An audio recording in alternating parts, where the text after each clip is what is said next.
Olemme täällä Pyynikin aikamatkoilla. Tarkoituksenamme on haastatella tamperelaista muusikkoa. Mennään katsomaan. Terve. Terve. Pidemmittä puheitta suoraan asiaan.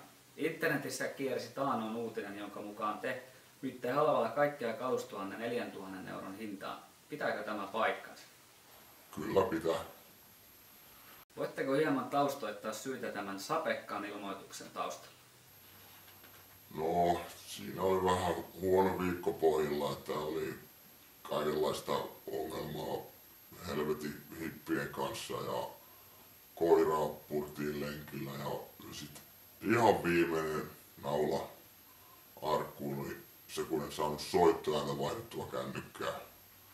Sit vaan ajattelin, että vittu, nyt myydään muuten kaikki. Saamamme tiedon mukaan olisitte nyt kuitenkin päättänyt perua myynti-ilmoituksen. Pitääkö tämä paikkansa? Tämä pitää paikkansa. Voisitko hieman perustella tätä?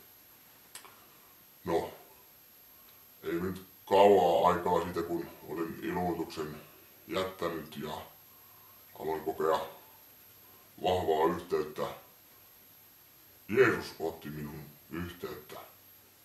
Tai itse asiassa tajusin, että mä olen Jeesus.